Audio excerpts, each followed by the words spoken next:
ETF index mutual funds నేర్చుకుని stock మార్కెట్లో రాణించాలనుకుంటున్నారా? వెంటనే ఈ నెంబర్కి కాల్ చేయండి. నమస్తే అమ్మా. నమస్తే తల్లి. అమ్మా, మహిళలు పొదుపు ఎలా చేయాలమ్మా?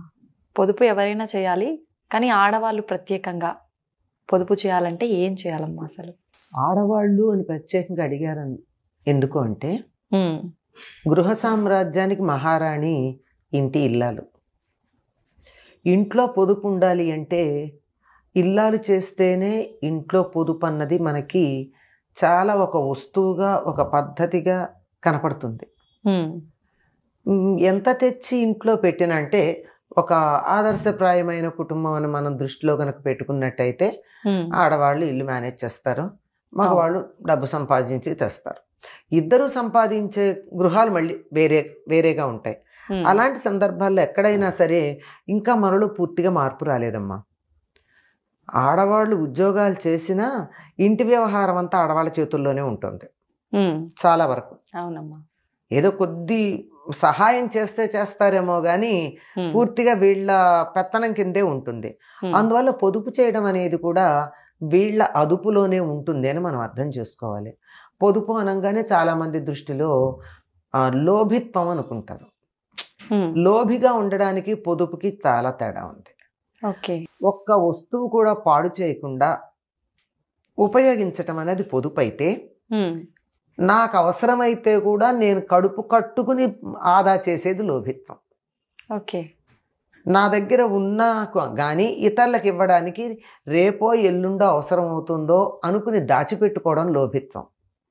వృధా చేయకుండా ఉన్నది నలుగురిలోనూ పంచుకుంటూ ఉన్నదాన్ని ఎక్కువగా అత్యధికంగా ఎట్లా వినియోగించుకోవాలో తెలిసి ఉపయోగించటం పొదుపు.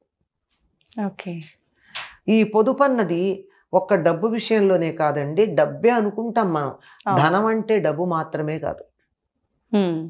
ధనం అగ్ని, ధనం వాయు, ధనం ఇంద్రో, ధనం వసు. ధనం అంటే అప్పటికప్పుడు మనకు పనికొచ్చేటటువంటి వస్తువు ప్రతిదాన్ని ధనం అంటాం.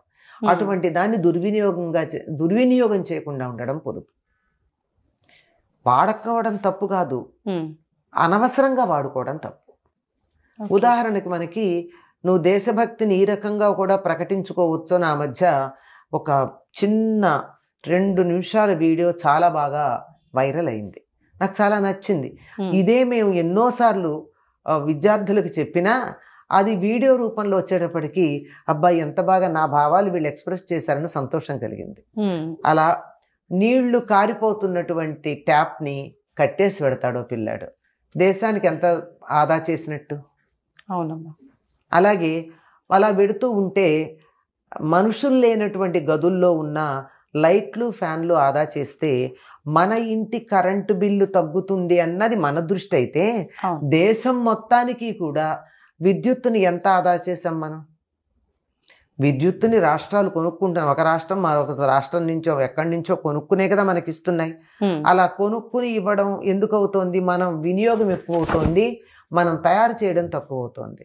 అంచేత నేను తయారు చేయలేను విద్యుత్తుని, కానీ నేను వినియోగం తక్కువ చేయొచ్చుగా. అవును. నన్ను ఉపయోగించుకోవద్దంటల్లా, నేనున్నంతసేపు లైట్ వేసుకోవచ్చు, నేనున్నంతసేపు ఫ్యాన్ వేసుకోవచ్చు. కానీ ఎవ్వరూ లేని చోట్ల ఫ్యాన్లు, లైట్లు వేయడం అన్నది నాకు కరెంటు బిల్లు పెరగడంతో పాటు దేశానికి ఉత్పత్తి చేసేటటువంటి విద్యుత్తుని దుర్వినియోగం చేయడం అవుతుంది. అసలు పొదుపు ఎందుకు చేయాలన్న దానికి ఒకటి మౌలిక సూత్రం చెప్తాను. దేన్నైనా మనం తయారు చేయగలమా? తయారు చేయలేనటువంటి మన కోసం ఎవరో తయారు చేసి ఇచ్చినటువంటి దాన్ని పాడు చేసే అధికారం ఉందా? లేదమ్మా. ఉదాహరణకి చాలా మంది ఇళ్లల్లో తిన్నదానికన్నా చెత్త కుండీలు ఎక్కువ ఉంటుంది ఆహారం. అవునమ్మా. ఒక్క మెతుకు మీరు తయారు చేయగలరా? లేదు. మరి అట్లాంటప్పుడు మీరు దాన్ని వృధా చేసే అధికారం మీకు ఎవరిచ్చారు? ఒక రైతు రాత్రింబగళ్ళు కష్టపడి ఎండనక వాననక శ్రమించి, ఇంకా ఎంతో తనొక్కడే కాదండి ఎంతోమంది శ్రమ అందులో ఉంటే అది పంట పండిస్తే దాన్ని తీసుకొచ్చి ఎవరో మిల్లులో వేసి దాన్ని తయారు చేస్తే ఇంకెవరో పట్టుకొచ్చి మార్కెట్లో ఇస్తే అక్కడి నుంచి తెచ్చుకుని మనం ఎంతమంది శ్రమ ఇందులో ఉంది. ఈ శ్రమనంతా మీరు గుర్తించినాడు ఒక్క మెతుకును కూడా మీరు వృధా చేయరు. చెత్త కుండీలో పడేసే బదులు ఎంత కావాలో అంతే వండుకొని మీకు ఎక్కువ అనిపిస్తే అన్నమో రామచంద్ర అని ఏడిచే వాళ్ళకి ఇవ్వండి. లేదా వాటన్నిటిని చాలా జాగ్రత్తగా భద్రంగా పట్టుకుని అలా వెడుతున్నప్పుడు అక్కడ రోడ్డు పక్కన కనపడేటటువంటి కుక్కలకో జంతువులకో పక్షులకో వేయండి. అవి బతుకుతాయి కదా. మీకు వృధా చేసే అధికారం ఎవరిచ్చారు?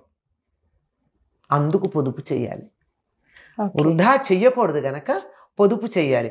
పొదుపు చేయడం అంటే కడుపు కట్టుకుని తిండి తినక మనం హీనంగా బతుకుతూ దరిద్రాన్ని అనుభవిస్తూ పోగు చెయ్యమని కాదు అర్థం. వృధా చెయ్యొద్దని మాత్రమే. ఇవి చాలా ప్రధానంగా కనపడే పొదుపు గురించి నేను మాట్లాడే నీళ్లు, విద్యుత్తు, ఆహారం ఇవే కాదండి. డబ్బు వృధా చేసే వాళ్ళు ఉన్నారు. ఏం చేయాలో తెలియకుండా ఎక్కడో ఏదో అడ్వర్టైజ్మెంట్ చూసి వెళ్ళి విపరీతంగా బట్టలు కొనుక్కొస్తారు. వాళ్ళు ఒక్కసారి కూడా కట్టుకోరండి. వాటిని ఏం చేస్తారో తెలియదు, అలాగే ఉంటాయి.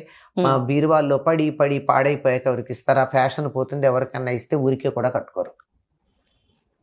దాని బదులు మీకు ఎంత కావాలో అంత చేసుకోండి. మిగిలిన దాన్ని సద్వినియోగం చేయండి. మీకు అధికంగా ఉంటే లేని వాళ్ళకి ఇవ్వండి. దేయం దీన జనాయచ విత్తం అని శంకర్లు భజగోవిందంలో చెప్పారు. డబ్బు సంపాదించద్దనలా, సంపాదించిన వాళ్ళు సంపాదించటం చేతకాని దీనులకు ఇవ్వండి. అందరూ సంపాదించలేరు కదా. అందువల్ల పొదుపు ఎందుకు చెయ్యాలంటే వస్తువుని నేను తయారు చేయలేను గనక.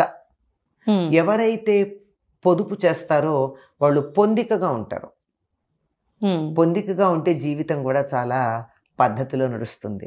ఎందుకు ఉంటాయంటే మనకి ఎన్ని బట్టలు కొనుక్కోవాలో తెలియదు, ఎన్నో ఉంటాయి. ఏది కట్టుకోవాలో తెలియక 100 తీసి అక్కడ పడేస్తాం. వాటిని మళ్ళీ తిరిగి లోపల పెట్టడం రాదు. అలాగే అక్కర్లేని వస్తువులు బోర్డు కొని వంటింట్లో పెట్టేస్తూ ఉంటాం.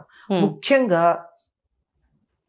కొత్త గ్యాడ్జెట్ ఒకటి మార్కెట్లోకి వచ్చిందంటే వెంటనే కొని తెచ్చేస్తూ ఉంటారు. అవసరమా? లేదమ్మా. ఉపయోగం ఉండి నువ్వు నిత్యం వాడతానంటే 100 కొనుక్కో. కొత్తగా వచ్చింది సరదాగా చూద్దాం అని కొన్నారనుకోండి, అది అవసరం అని అనిపించదు. ఇటువంటివన్నీ చాలా జాగ్రత్తగా కనుక ఉన్నట్టయితే జీవితానికి కావాల్సిన భద్రత ఉంటుందమ్మా. ఇప్పుడు చేతిలో డబ్బులు ఉన్నాయి, పర్వాలా కొన్నాం. కానీ తర్వాత రోజుల్లో నేను దాచుకున్న దానికి ఎంత విలువ ఉంటుందో లేదో నాకు తెలియదు. నాకంటే ఎవరికైనా సరే ఒకప్పుడు లక్షాధికారి అంటే అబ్బో అని చూసేవాళ్ళం. సినిమాల పేర్లు కూడా ఉన్నాయి లక్షాధికారి అని. కానీ ఇప్పుడు లక్షాధికారి ఏంటి, 2 లక్షల నెలకి జీతం వచ్చేవాళ్ళు కూడా బిచ్చగాళ్ళల్లా ఉంటున్నారు. అంటే డబ్బుకి విలువ ఎప్పుడు ఎలా పెరుగుతుందో తెలియదు కనుక మనం జాగ్రత్త పడవలసినటువంటి అవసరం ఉంది. అంచేత వృధా చేయకుండా ఉండాలి.